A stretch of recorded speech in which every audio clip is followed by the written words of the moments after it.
Remember those days? What happened to Kawhi? Where's he at right now? Anyway, we're not going to get into that. Good afternoon, good morning, good evening, ladies and gentlemen, wherever you are, whatever time it is for you right now. Just know that you are locked in to the point with the king. You guys know what to do. Find us Apple, Amazon, Spotify, Instagram, Facebook, Twitter, X. Got a bunch of those. TikTok, thanks Arturus. And YouTube, which is hopefully where you guys are watching us. And thank you for all the subs and joining me for the 79 out of the 82 games live stream, watching the Raptors. Much appreciated. And getting us to over 800 subs. Much appreciated. We got nothing but love for every single one of you guys. But we also do appreciate when you guys support our fantastic guests. And right now, it's the benevolent, brilliant basketball brain beyond the locker room. Go check them out. If not, I'll come find you. How you doing today, B? I'm good, man. It's playoff time, man. It's that time of year. I'm looking forward to it. The play-ins have been fantastic, man. So I can't wait to get this started on Saturday. Oh, so you didn't break an ankle? Have somebody break your ankle? Anyway, B, I asked you to come on because I've been watching your shorts. You guys go check out his shorts on YouTube. They're fantastic, right? Like I said, brilliant. No Diddy, but I see it every morning when I wake up. B, I want to ask you, since this is a Raptor-centric podcast, I know you've been spreading out with other parts of sports, and you guys go check it out. It's not just basketball, it's not just the Raptors, it's other things. Go check it out, please. I want to ask you, so now apparently I said on the last show with our boy Coach, I called where the Raptors will end up. And now the Raptors are currently going to play Cleveland, in Cleveland, Ohio, as Dave Chappelle would say. Okay, I want to ask you your overall thoughts on the Raptors making it to play against Cleveland for the first round and being locked in. I want to hear your overall thoughts, please. And then we can get into details later. Overall thoughts, I think, is the Raptors got the best matchup. I'll put it this way. I think both teams were looking for each other and they found each other. That's it. I think each one wanted the other. The word expectation.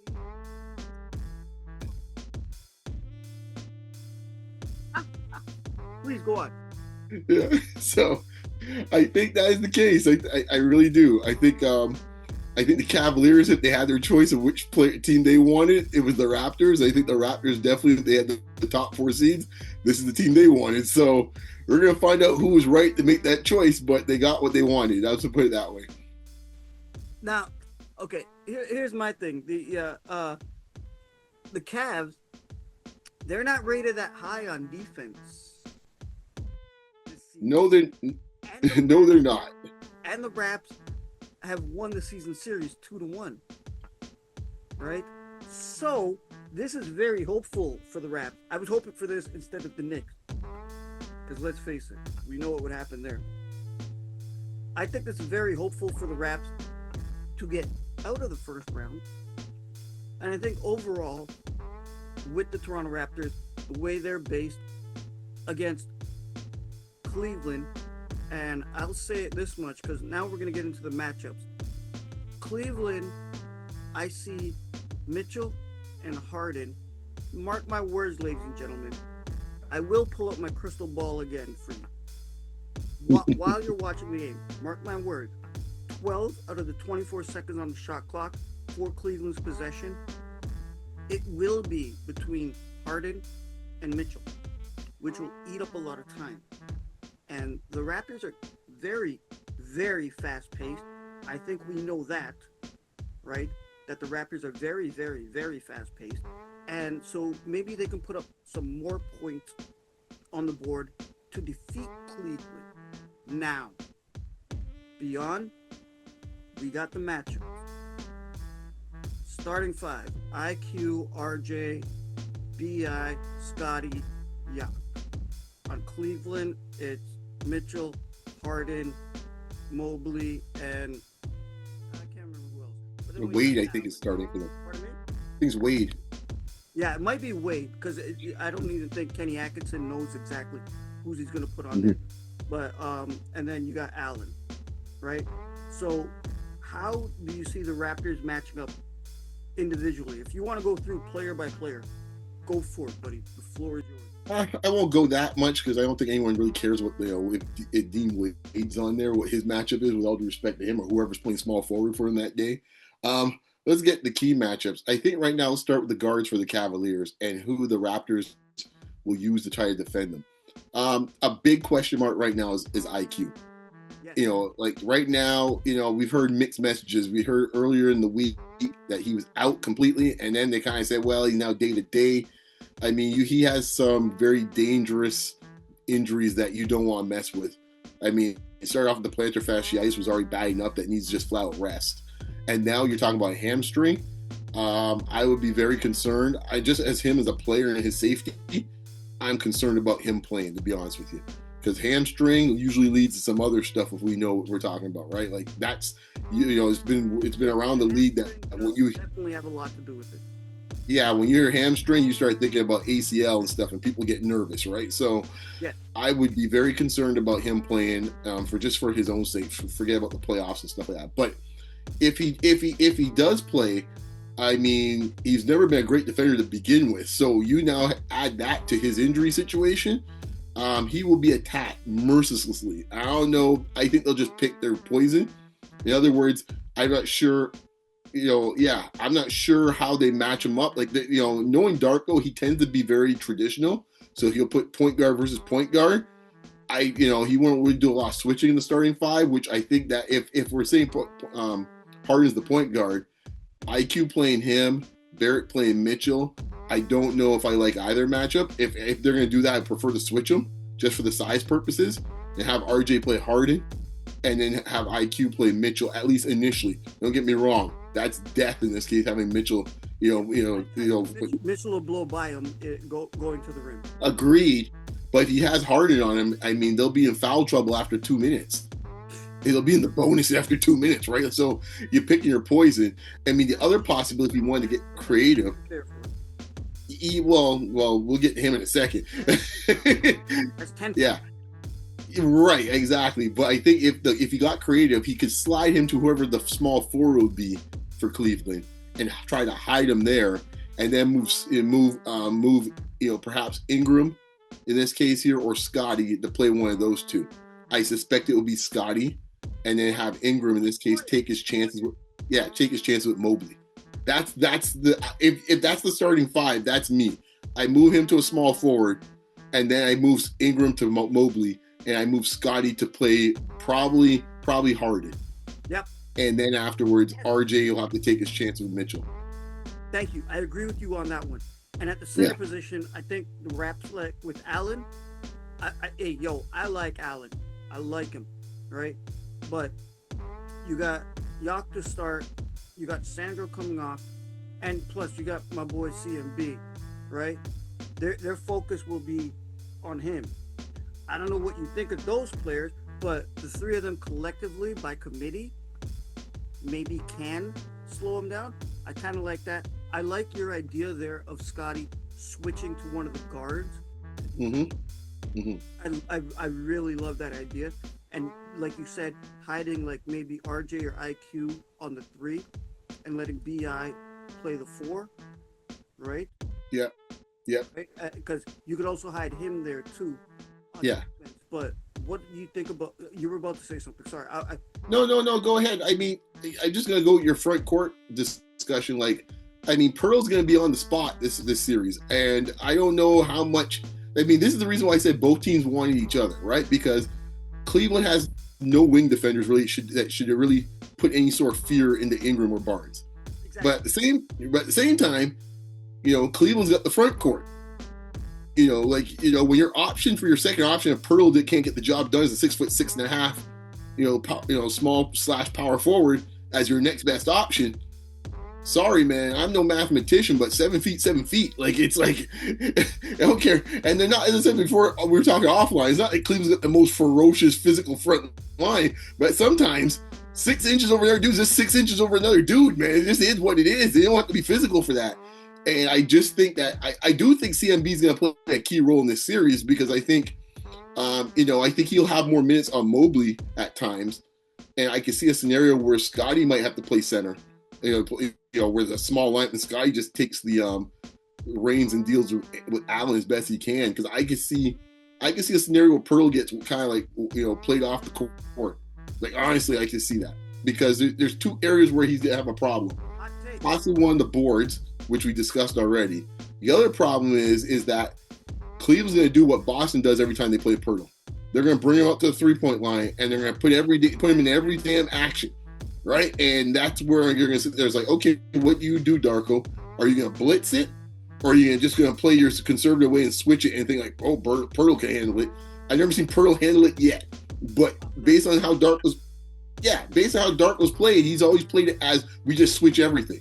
Okay, good luck having Donovan Mitchell or Harden switching on to Pirtle. The way I see it is, I think the Raptors do have advantages, but also disadvantages against Cleveland. Like you just said, at the big position, right? But I think if the Raps can twist it a certain way, utilizing like in and out, Yak, Sandro, CMB, maybe they can own that part. But their biggest problem is having Harden and Mitchell in the back court. I don't see their mid-range game going. And the Raps have really been, over the course of the last 20 games, dude, I've been doing 79 games. I've been like, geez, man. You need a trophy. What I've seen from the Raps is their success has been mostly coming from by the rim or the mid-range. And the mid-range is coming from B.I. and Scottie, right? Now, who's going to guard them? Okay, we were just talking about what they would do on defense. Let's talk about what they would do on offense. Okay? Yeah. B.I. and Scottie, mid-range. You got RJ going to either, like Coach said on the last show, he's either going to shoot the three or he's going to cut to the rim. Right. You got IQ, who's maybe he'll do that little teardrop thing that he does. You got Jacoby Walter, who's out there for the three. He's earned his spot for that. You got Sandro that sometimes he just runs right to the rim and he just barrels down, right? You got Yak who gets the putbacks. What do you see the Raptors offensively, how they can defeat Cleveland? Let's be optimistic. How they can Yeah. I think what they need to do, and this is where I think really the person spotlighted most in this series is Darko Rajakovic, because can he get out of his way? Because what I mean by that is he wants to do a lot of DHOs and run his stuff and backdoor cuts and all this cute stuff. When we're at this time of year, you just mentioned 79 games. When you're at this point, everybody knows what you do. Yep. And it's not like the Raptors had some great, humming half-court offense to begin with. So, it just gets down to just bully ball and mismatches, quite honestly, in the playoffs a lot of times. And until he gets his head around that, because he has advantages to your point. They should punish Donovan Mitchell for being out there at that size. So be it if it's Barnes, be it if it's Ingram, be it if it's RJ, whoever's got him, he's the marked man. He's the mouse in the house. And attack. They have small guards for the most part, and I would attack them. I wouldn't attack hard in the post, but the rest of them I would. I think, so I think there's I think with him, I think there's a lot of opportunities there with those guys. I think also too, you mentioned Jacoby. I think he's going to play a huge role in this series because I think when it's all said and done, you need someone who can actually knock down open shots. And when you get the few of them you get, and he's the guy who can do so. He can put the ball on the ground a little bit and he can defend. And I just don't know, going back to your point with Shed, I don't know offensively how much Shed could be out there because Shed's like playing 4 against 5 at this point.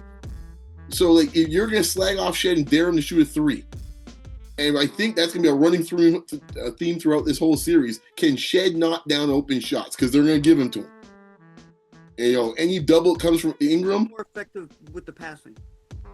Right, but the thing is that if you're baiting him in this case to shoot, there's no passing lanes for you, right? So that's the way I think Cleveland's going to play it. They're going to say, no, we're going to sag off you and dare you to shoot because we're not going to give you any lanes. and we'll stay as much as we can in front of you. He passes off to whomever he has. When he's on the opposite side, on the weak side, and that ball gets rotated, he has to be able to knock down that shot. Whoever's in that spot, be it Shed, Walter, if the ghost of Grady comes out, whatever the case may be, they got to knock down that shot because it's going to be available to them throughout this entire series. I agree with you 100%. The opportunity, when opportunity knocks on your door, fucking open it up. Don't look through the people. Just take it. Right. Exactly. That's what the Raptors need to do right now, in order for them to succeed. And look, man, listen. I want to ask you your prediction, but let me give you mine first. I don't expect the Raptors to make it out of this first round. I've lowered my expectations. They are where they are, and I'm happy for them. I'm proud of them. I will say that. I don't expect them to make it out of this series. Hey, if it goes to Game 7, my money's on the Raptors. Right?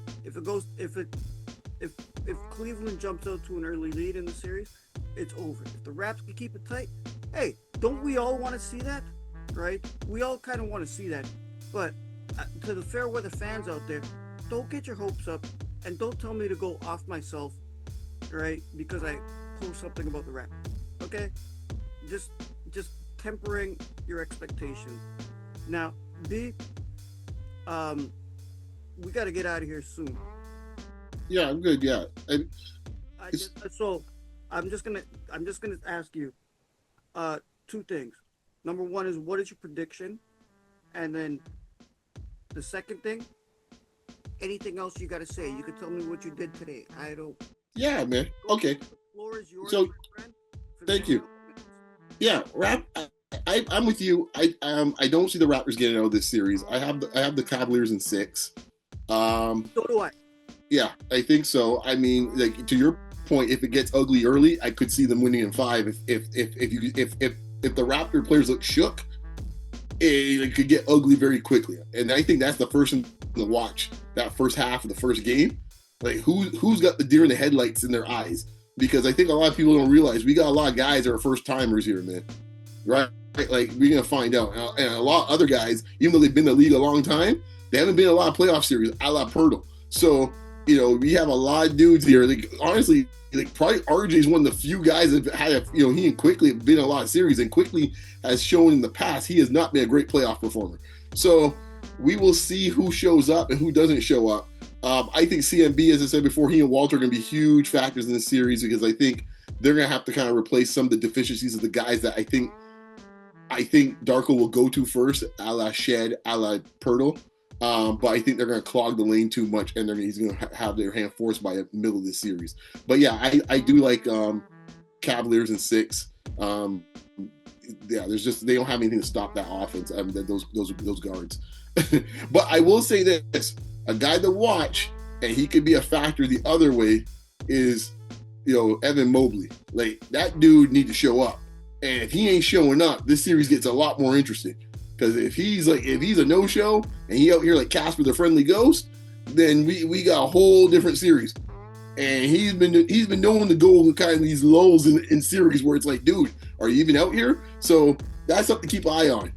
That's something to keep an eye on. Scotty always tends to get up for these matchups with him, so watch that. We'll see what happens there. I think the other thing I'm looking forward to is that, in a way, at first I was like, the Raptors make the playoffs. We'll see how it plays out.